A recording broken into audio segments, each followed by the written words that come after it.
What it do, y'all? Bread Tuck Rob, Bread Tuck Gang Forever, the Bread Tuck Legacy Show, man. How y'all doing, man? Check this out. I know I'm a little late. I'm getting used to not doing the lives anymore because usually in the morning with the lives, I just wake up, record the live, and then put that audio out, man. But now we just the whole video will be on YouTube, but the actual podcast is just gonna be audio, man. So that's how we moving with this, man. Salawis Saint 3, August 4th, 2018 at the Midtown Arts Center. Show starts at doors open at 6. Show starts at 7. Get your tickets. They're like 2 for $25 on Eventbrite. One ticket is 20, so it's best to get two. Bring somebody with you. And you can go to Eventbrite and search Salawis Saint 3. Or if you know me in Houston, you could just cash at me. You can inbox me, get at me, text me, however you want to, man. And shout out to my podcast analytics, man. I looked at my analytics, and we, the majority of my listeners are in Houston. I'm getting love in Dallas. I'm getting love in New York. Getting love in Atlanta. I'm getting love. I'm even overseas. I done crossed the water. I'm getting love in Kuwait. I'm getting love in man, it was another Middle Eastern spot. But I think I'm getting a little love in Asia. I'm doing this, man. Hey, man, appreciate it, man. There might be one person listening, but you count for the analytics, man. So shout out to you, man. Y'all know what it is. Bread Tuck Rob, Bread Tuck Gang Forever, Bread Tuck Legacy Podcast, man. We dropping every week, man. Man, let's talk about this first topic, man. I know I'm about 3 years late. I finally saw the movie Straight Outta Compton. I'm not going to spend too much time on this, but I do want to say this, man.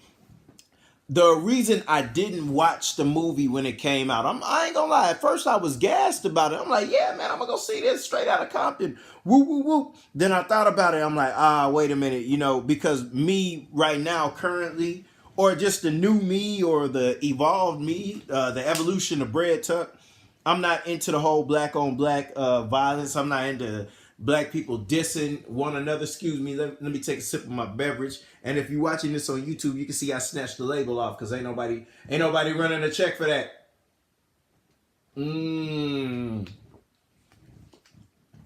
Has some good water, man. As y'all know, some of y'all know I passed out at the movies back in June, man, because of dehydration. So I be sipping that water. But check this out, man. I didn't watch the movie when it came out because I knew the story. I knew that Eazy-E, Dr. Dre, and Ice Cube had fallen off and they were dissing each other and all that. I was like, man, I didn't want to see all that. But I had just come from seeing the new Denzel movie. I saw this movie Friday, the new Denzel. Excuse me, I saw the new Denzel movie. And that was a good movie, man. Not to get off subject. It had a few nuggets in there, man. If you pay attention to certain things, like when Denzel was on the train or on a plane, I forget, but he was on something coming somewhere, and he was reading the book Between the World and Me by I don't want to jack up his name, but the book Between the World and Me. And then there were moments in there where he was talking to this young brother and telling him, not to be lazy, and you got to go see the movie. I'm not going to spoil it for you, but back to, and then I saw that movie with The Rock today or Saturday. So I saw the Denzel movie Friday and I saw the movie with The Rock Saturday, and that movie was inspirational than a mug, man. The brother had one leg. He had the artificial leg, and his family was stuck in the big skyscraper, and he had to figure out how to get them out while stuff falling apart and folks shooting at him, and he got one leg, folk trying to beat him up and all that. Pretty good movie. It was inspirational, man. As a man, it was just inspirational. But back to Straight Outta Compton. Right? So I sat down and I watched this movie, man. And one of the things I'm not going to talk about the whole movie because this podcast isn't a review of the movie, but did you notice how when them brothers first got together, um, uh, all them brothers, man, MC Ren, DJ Yella, Dr. Dre, Ice Cube, Easy E, they were unified, man. They talked about the struggles that were going on in their neighborhood. They talked about their dislike for the police because of a particular instance that sparked Ice Cube to write that song. But think about it. They were on to something. They were good together until this person of another culture interfered with the group and started making Easy E seem like he was better than the rest. One of the most important scenes in that movie to me was Jerry Heller, the white man that I'm talking about, was sitting and eating with Easy E. And they were eating lobster, drinking nice wine. And Ice Cube rolled up in there with like a fat burger. That's what it is. It looked like some water burger or like one of them 99-cent cheeseburgers. And I'm looking at this and I'm like, man, what's going on? Why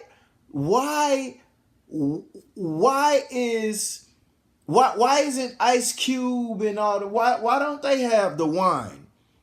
And you know, Ice Cube ran up in there like, say, Easy E, man, where my money at, man? I done wrote these songs, F the police, all this, man. Where my money at, man?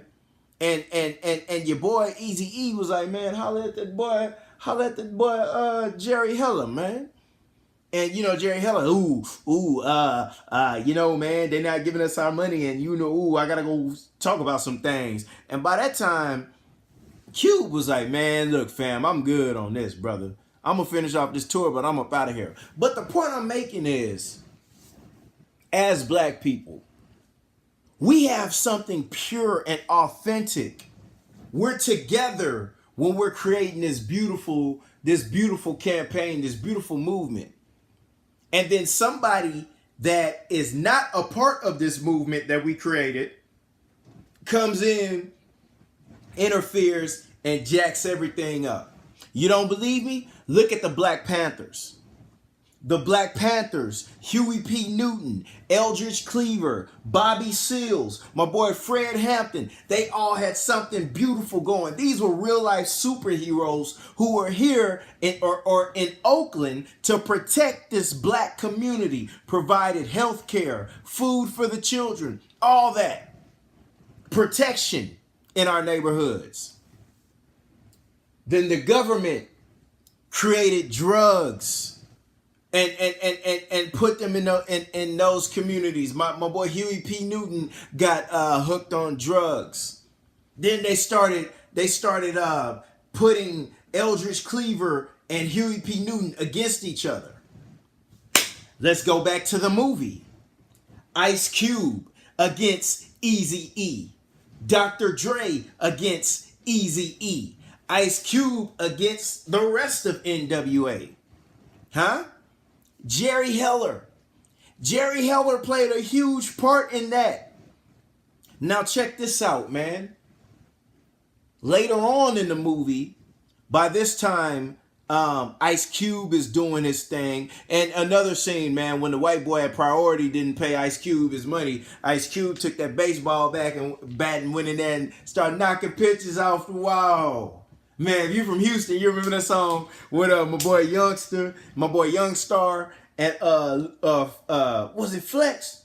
Youngstar and Flex, riding blowing wind, sipping on a daily basis, quick to hop out on your block and rat faces, each standing in open spaces, looking good, standing tall, bleeding out your block, knocking pictures out your wall. Man, I come from Rain City, turn the heads, riding slow, with a pocket full of money, but I got to get more, standing gray, my body bang, yet I swoop from lane to lane, Big 10 without bang is like a piece without a chain. Man, I could go on, man. But anyway, Cube went in there and knocked some pictures off the wall, man. Had that white boy scared. I'll get you your money. I'll get you your money. And Cube was like, take that out of the money that you owe me, yay. But let me tell you something, man. I don't even know why I brought that up, but that was a beautiful part in Straight Outta Compton. And if you're watching the video and you see my hands, yeah, my hands are a little ashy. It's 12:46 p.m. or excuse me, a.m. But I'm giving you this podcast, so bear with me.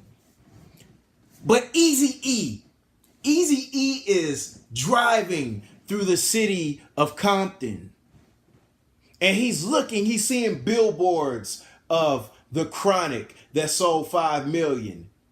And he sees that Ice Cube is doing his thing. And by this time, Eazy-E is losing money. He done got AIDS or he's sick. I don't think he knows. He doesn't know he has AIDS at this point, but he's sick.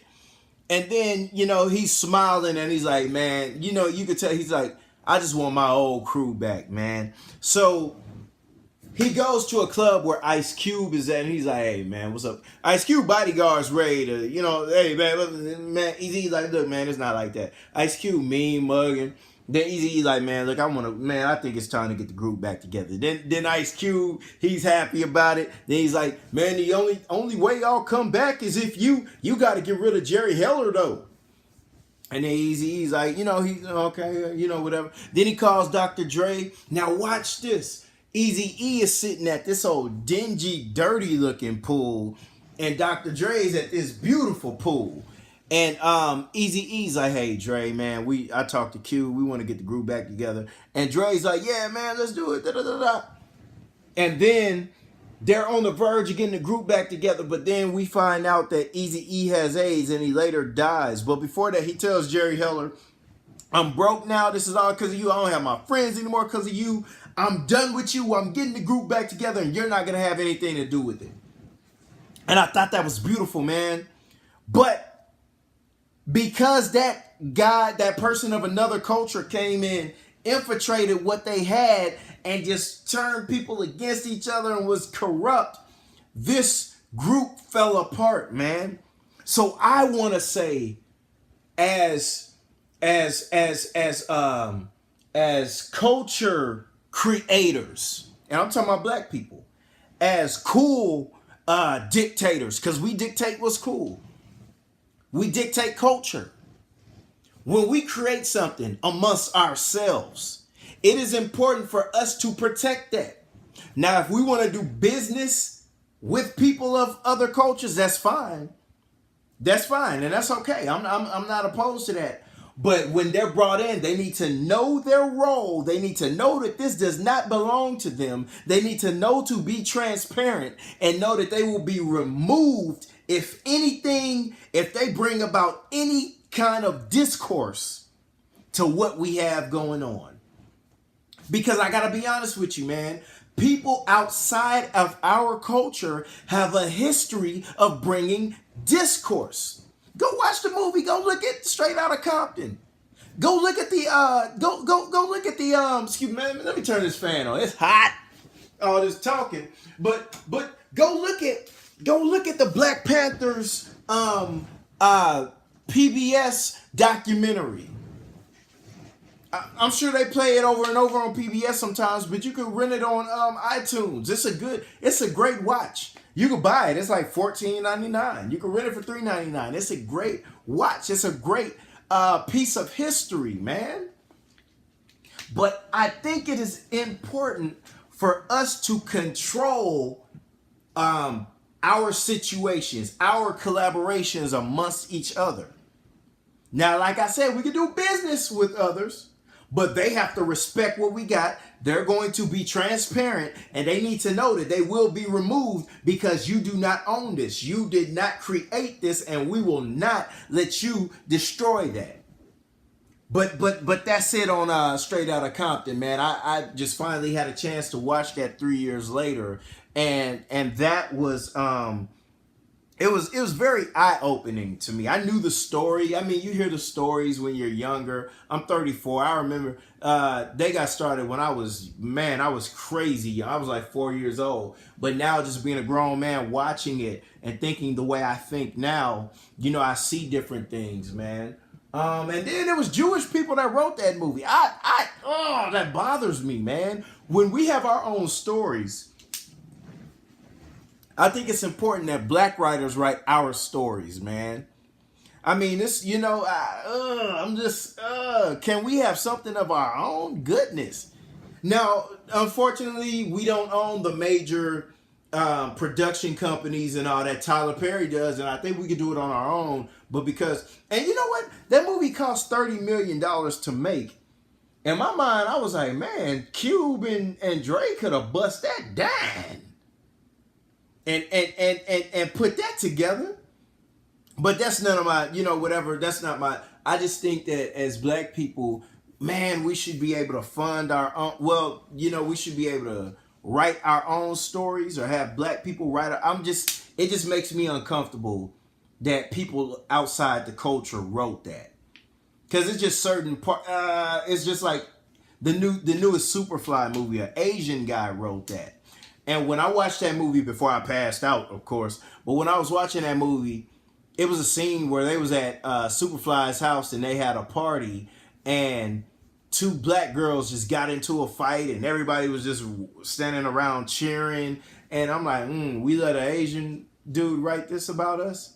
Because I don't think we'd be able to write their stories. But I digress, man. That's, shout out to Straight Outta Compton. Azalea Banks. Did y'all hear about Azalea Banks?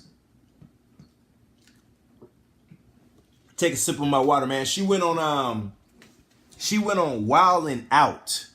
She went on Wild 'N Out, and supposedly she was backstage crying or something, or she left crying or something because the jokes made her cry. Now, she wasn't according to her, she wasn't supposed to be in the Wild style battle. When they go back and forth, freestyling and all that. She was actually supposed to just come there, perform her song, and that be it. Now, Joe Budden said that the same thing happened to him.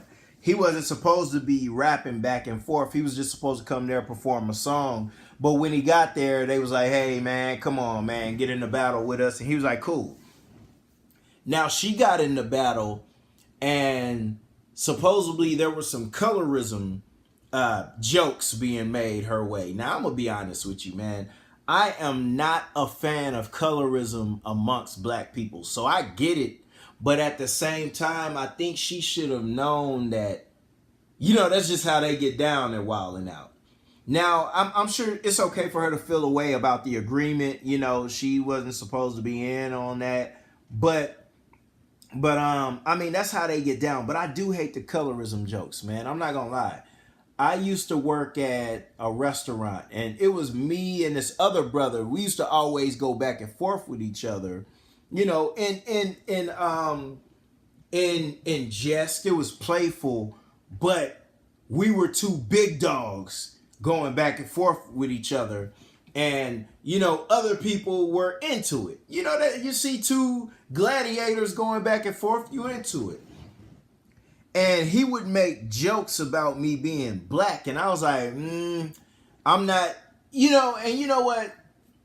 I guess anything goes, but for me, I'm just, when it comes to black people going back and forth with each other about black, dark skin, light skin jokes and all that in front of other cultures, it comes off coonish.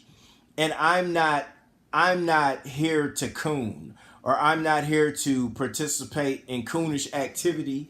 I'm not here to simply be a coon. So because I'm aware of that, I won't do it. And I don't hate myself. I don't hate my skin. I think that being black is beautiful. I age well. I'm 34, but if I didn't have this beard, I could pass for a high school senior or a college freshman. I just don't think when it comes to black, I don't know why for us that's our go-to thing. Oh, you light skinned, so you in your feelings. Oh, you light skinned like Drake, so you in your feelings all the time. Or you black as hell. I mean, and then now I'm not gonna now check this out. If these were jokes that we had amongst ourselves, to me that's still whack. But even if it was amongst ourselves, it would be better. But to make these jokes publicly, I think you open the door for other cultures to not only look at that and poke fun, but also look at that and try to get in on the joke. And a cat like me is not. I'm not for that. I'm not for other cultures getting in. It's just other cultures. They know what they doing, fam. And I'm gonna be honest with you. Like with the N word, I don't use the N word except for when I'm letting you know that you why you're not a nigga. That's the only time I use the word. But now you see other cultures use that word, and that's because we've kind of commercialized it. We made it okay. We put it in a lot of our music, and we allow them to sing along to it. And now they get a free pass with, and I'm not for it. But check this out: you can't call a gay person a faggot. Boy, you'll be accused of a hate crime. And don't be famous and say that word, man, please. They'll get on your behind, have you all kind of apologizing, losing all kind of endorsements. But for black people, it's a free pass. Anybody can use the word nigga to a black person. And that's just something we need to be conscious of, man. Take a sip of my beverage here, man. And Azalea Banks seems to be all over the place, man. She's a smart woman, though. Like, I've seen her attack others, and like she goes really hard at others, but when it's just different, man. But she's very, man, Azalea Banks is hard for me to explain. She's very sensitive and very just kind of, but she dishes it out. She dishes it out too. But when she dishes it out, she's very creative, and you can tell that there's thought put into it. And she's very articulate, and she expresses herself well. I just don't get it, man. I think she's kind of all over the place. Man, pray for Azalea Banks, man. And this is no diss to her. I think she's cool, man. I wish that we could just hear like music from her. And she has I've heard her music. It's that crossover type stuff. Not the type of stuff I would be into, but she has the talent to go, to make all kinds of money. But she's just always caught up in the foolishness, man. So shout out to Azalea Banks, man. I want to see her do well, man. I want, whatever. Michael B. Jordan. Y'all. Michael B. Jordan and them white girls, man. This boy like them white girls. Michael B. Jordan, man. So it's Michael B. Jordan was recently on a boat, and the picture surfaced. I looked at the picture. I say, well, goodness. Goodness, Michael B. Jordan. They know where the sisters at on there. He was in Italy, and I'm like, okay. He had all them white girls on there. And black women love Michael B. Jordan, man. They love the brother in Creed. Cause the boy, hey man, no homo. The brother was swole up, and he doing his thing. Then in the Black Panther, the brother be doing his thing. I'm not gonna hate the brother. The brother doing his thing. I ain't gonna knock him. Shout out to Michael B. Jordan, but golly, brother. Put a sister on a boat, man, one time for the culture, man. Golly. Now, I'm not tripping. I'm going to be honest with you. I'm not tripping because I'm not checking for Michael B. Jordan like that. You're not going to find a Michael B. Jordan poster on my wall. I'm not looking for Michael B. Jordan with his shirt off and all that. I don't like Michael B. Jordan like that. He's a good actor. He's a good brother, but I'm not checking for him like that. But them sisters, man. And one thing I noticed about sisters, and which our sisters have a right to be like that, man, when it's a brother that they champion as like a sex symbol, man, they really, if you date outside the culture, boy, stop. Sisters will not have it, and they will get you up out of here. But brothers, we don't be tripping. Janet Jackson married a white billionaire. Brothers wasn't tripping. Whatever. Serena Williams got her a white dude. Brothers be hey man, look. Did Halle Berry get a white boy? Halle Berry got a white boy. Brothers. Hey man, hey man, shoot, do you think, baby? But sisters really don't be feeling that, and it's understandable, man. I don't have a problem with interracial dating, man. I gotta be honest with you. I'm pro-black. I'm about the sister. Hey, I got me a sister, man. I got me a sister. Wouldn't have nothing other, but that's me. But I don't know, man. I don't care, man. I like some of my friends have married outside of their race. Some of my relatives have white girlfriends and all that. I don't care, man.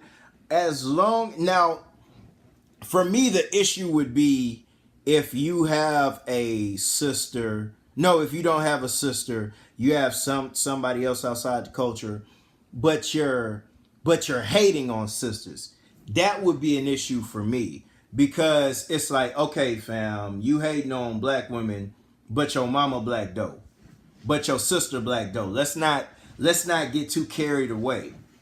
And these same people that you're putting above yours, expect them to have your back if you ever go through a situation where people let you know that, hey, you still a nigga. Expect them to have your back. Because this is why I'm okay with sisters being upset when it comes to brothers dating outside their race. Now, again, me, I'm not tripping. I'm not, if you a sister and you like a white boy, get you a white boy, whatever. But sisters are the biggest supporters of black men, and they go hard for black men, and they're warriors for black men. So when they see a black man dating outside their race, they feel slighted. I get it. I'm not here to hate, man. But Michael B. Jordan. Now I see a lot of sisters saying they disown Michael B. Jordan and they're not gonna support nothing else. So you're not gonna watch Creed 2 when it drop in November? Now that's what we have to be honest with ourselves, man. And I do believe that we need to support our own. It's important that we support our own, because we still support everybody else when they do us wrong, and we don't ask no questions. We kind of let them make it. Michael B. Jordan, man. Now I will say this too. Now, when sisters date white boys or date whatever and they bash brothers, I have an issue with that. Because just because you haven't found the right brother doesn't mean that it's okay for you to bash all brothers. Because, I take offense to that. Some brothers are great brothers. You just dealt with the few that you've dealt with, and you've made a decision based off those 1, 2, 3, 4, 5, 6 guys that you've dated that have done you wrong, or you didn't, they weren't up to your standards or whatever. But never, this is my thing, whether you're a black man or a black woman, if you're a black man, never put a white woman or any other woman outside the culture above a black woman. And if you're a black woman, never put any other man outside the culture above the black man. Because at the end of the day, we all we got. And at the end of the day, if you're ever in a situation to where you really, really need support, it's going to be your own that backs you.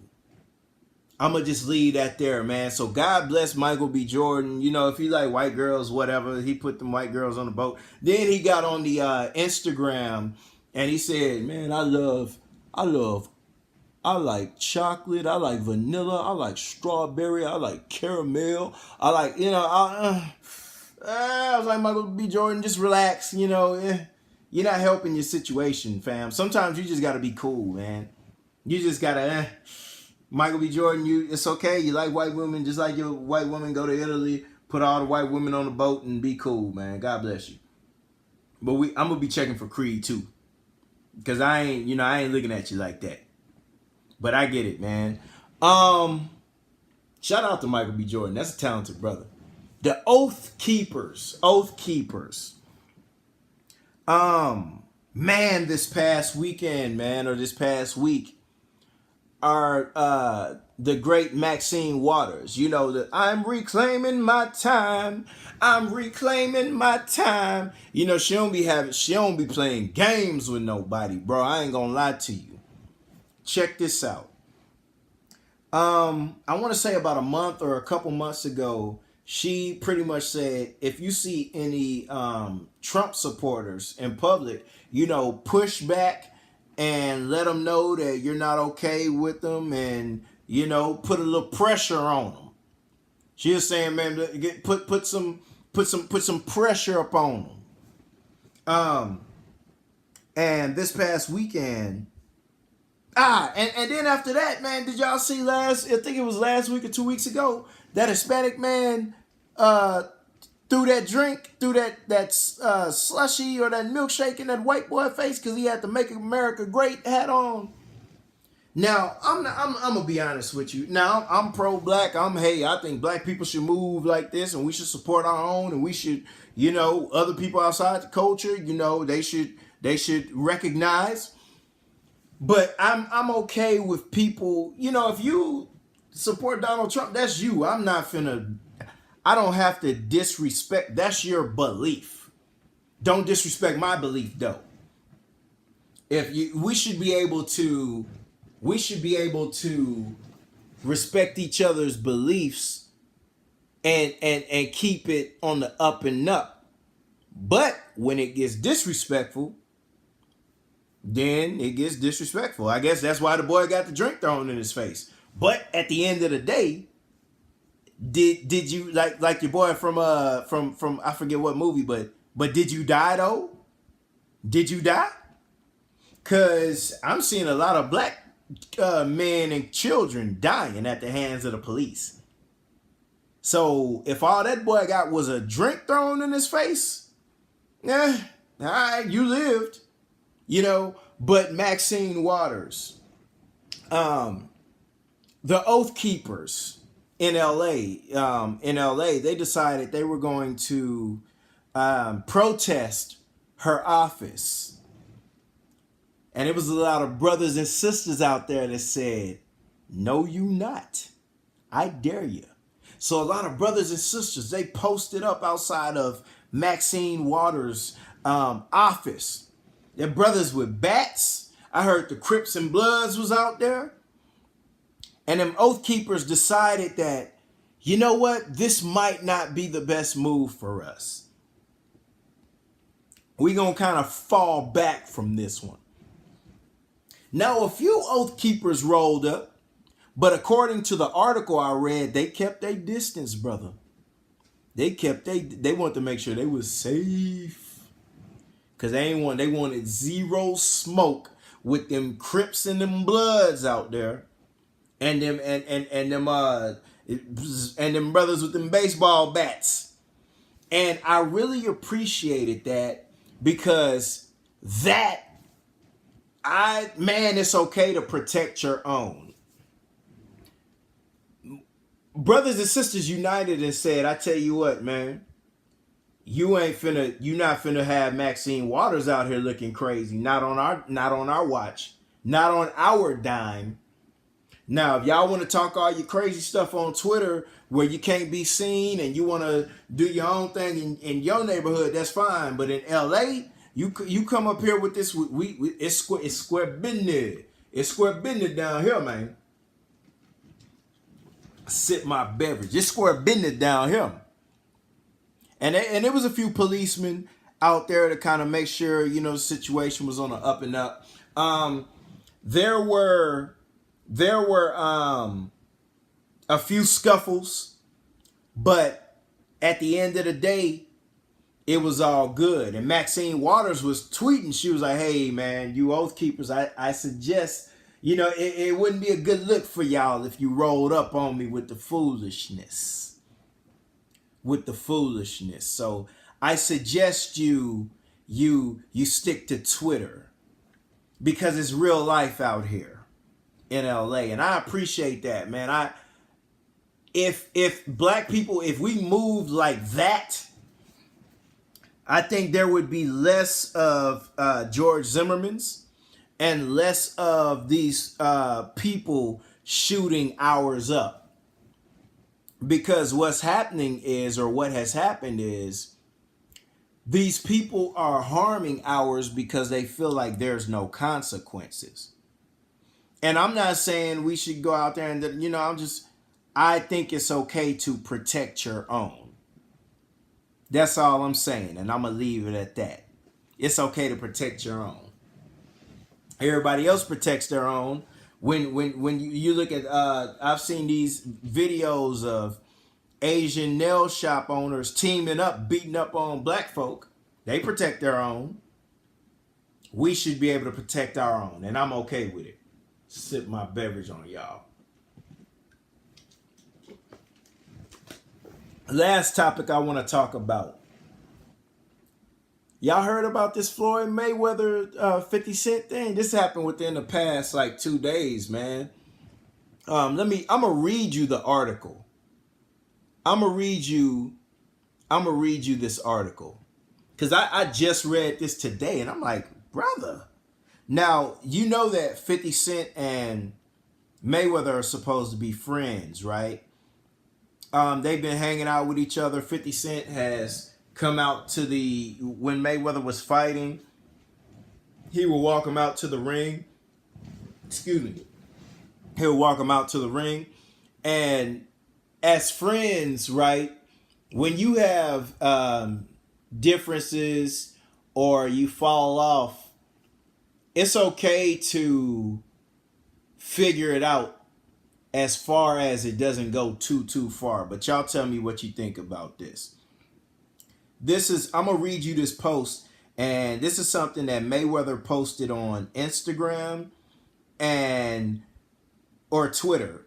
Well, because this was way too many characters for Twitter.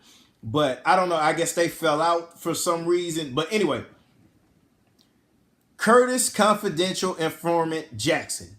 You're mad because your oldest son Marquise' mother doesn't want to be with you. Your son, your own flesh and blood, don't want nothing to do with you. You haven't had a hit song on radio and who knows when, and you're definitely not hot enough to even sell records anymore. So Interscope dropped you.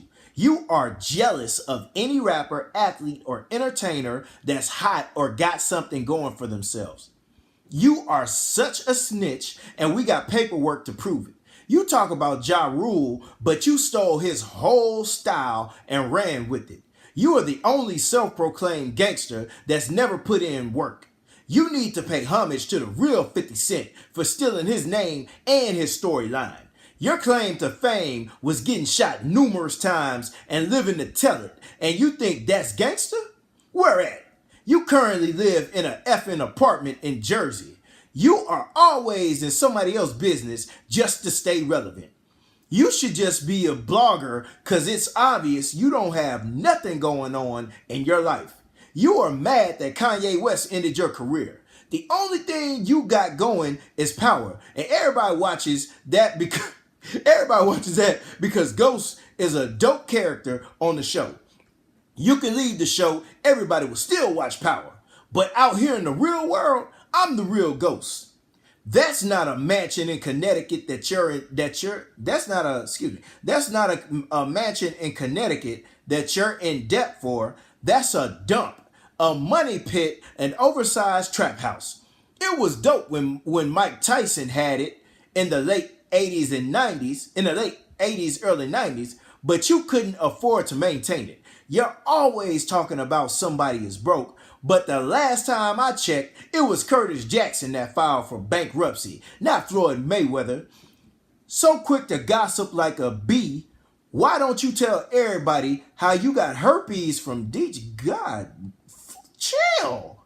Where's your memes for that, huh? Or better yet, post on how your Coca-Cola deal wasn't really 300 million, you effing liar. And tell how that spinning G unit necklace had somebody tell how that spinning G unit necklace that somebody got robbed for was fake. Just remember, I was with you every day and your driver Bruce was my driver also. I know where all the bones are buried. So be easy, Curtis Jackson. And by the way, don't ask to borrow no more money from me. Goodness. Floyd Mayweather, I don't know what's going on with these cats, man. But it's no coming back from that. And it sounds like Floyd Mayweather had this on his heart for years, man. You don't say all that stuff if that's been brewing for years. That boy started talking about Kanye West ending his career, because y'all remember him and Kanye West they dropped on the same day and they had this promotion, whoever sells the most or whatever. And 50 Cent was like, if Kanye outsells me, I'll retire and all that. That was back in 2007, brother. It's 2018. That was 11 years ago. How long has that been on your heart, Mayweathers? Then he talked about Ja Rule, how 50 Cent stole Ja Rule's style, fam. That was 03, 04, 05. That was 13 years ago. Then he talked about that vitamin water deal. Man, that's like 06. Brother, that's 12 years ago. What else, man? He was saying all kinds of stuff in here, man. Talked about that G unit chain being snatched. He talked about then the reason one of the main this whole thing is no coming back from that. But he mentioned how the issues 50 Cent is having with his son and his mom. You can't, my goodness, you can't talk about people's family, man. And he talked about, man, it's just, he's saying 50 Cent is broke, and he said, and while I was reading this, when I first read it, before I got through the whole thing, I'm like, okay, maybe people aren't checking for 50 Cent his raps anymore, but Power is popping. I don't watch Power, but everybody else in the world watches Power, so it's popping. But then he says, man, if you wasn't on there, we still watch it because Ghosts go hard. I'm the real Ghost. I'm like, brother, what's all that about? Then he talks about how 50 Cent stole his persona from the real 50 Cent, and then saying the brother got herpes and all that, and it's like, fam, what? Now here's my thing. Now I don't know what they fell out about, but I'm looking at Mayweather funny on this, and this is no disrespect. This is me making an observation, because Mayweather, you were hanging with him all this time while you're thinking these things.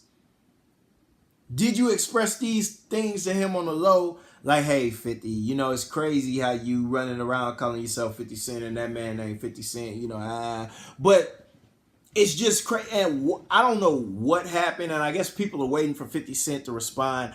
I just wish that when people fell off, I think that when you've had such a love or a connection to somebody for so long, whether it's your friend, your baby mama, your whatever, your daddy, child's father and all that, it should be some type of respect. Like, man, I know we're not cool anymore, but I'm never going to hug this person publicly or whatever. Now I don't know what 50 Cent did. Maybe, now, if he ain't shoot Mayweather's family or nothing, I don't. This is a lot, and it's no coming. it's no coming back from that. I would be surprised if I saw them together after this. This is actually, they gotta fight. And I don't promote violence, but you gotta fight. Now it don't need to be no world star moment. It don't need to be publicized, but they gotta go somewhere, where it's only them, or somebody that can ref it and make it, no cameras, no nothing, but they gotta box this one out, man. This is a lot. And they've had their back and forth in the past. They're off and on. They have their issues here and there, but they seem to work it out, man. It's like, I don't know how much of this is true or how much of this is not true, but he really, it's like he was going to expose 50. And I mean, I guess 50 has to reply to this and kind of clear some of this up, because this is just too much, man. But this is why you don't tell your business. And God, man, I would pray that they work this out, but I'm not gonna lie, I wouldn't be able to work this out. And I'm a nice guy. I use logic, but I just believe that if you'll blast me like this, I can't trust you. I don't need to be around you. I don't need to put no energy your way. I gotta stay away from you because this is dangerous. And the question is, can you, if you and your friend had a falling out and your friend exposed you like this, can y'all come back from that? Later on in like 5 years from now, 10 years from now, after this situation, can you go to your friend and be like, hey man, we was tripping back then, man, let's be cool? I gotta say no, man. Cause this is a lot. When you share your deepest, darkest secrets with people, you share them because you trust that person and you expect it to be low. Have you ever shared something with somebody with only one person, but then somebody else kind of brings up your situation to you and you're thinking like, wait a minute, how did you? Okay, I get it. Now I gotta do. So after that happens, what do? Do you make changes? You got to maneuver different. Because this is fam. Man, you just got to watch. You got to watch who you share with, man. And then, because people, you think people are for you, but they're waiting on your downfall, man. I don't know 50 Cent. And to be honest with you, none of this bothers me I'm not looking at 50 differently or nothing, because I knew the whole Ja Rule thing. I did believe that after 50 Cent, kind of ended Ja Rule's career, which I thought was unfair, he did kind of start using the same type of melodies that Ja Rule was using, and I thought it was odd, but I still bought 50 Cent's music because the music was jamming.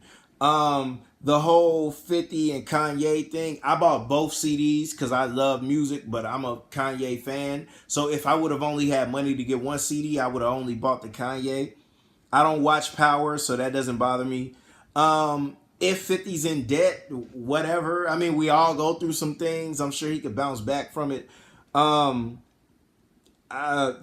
If 50 has herpes, that's something, I'm not sleeping with him. That's something he got to, figure out. It's just,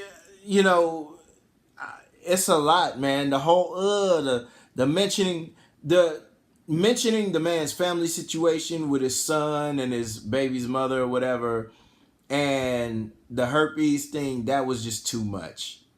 That was too much. I don't know, man. I would pray that these brothers work it out, but that's kind of, I'm not even gonna waste my prayer on that because I wouldn't want to work it out. But goodness, man, God bless them brothers. Why can't they both get a lot of money? Why can't we just get a lot of money, be cool, and invest things to rebuild the black community? But based off of what I see from them, they're not interested in that. Mayweather's interested in himself only, and 50 Cent his mentality is to always knock off the next man that's in his position or kind of doing the same thing that he's doing, and those people usually happen to be black. 50 Cent had the vodka, and when he was going up against, I mean, he was competing with Diddy. You know, 50 Cent had his effing vodka, and Diddy had the Ciroc.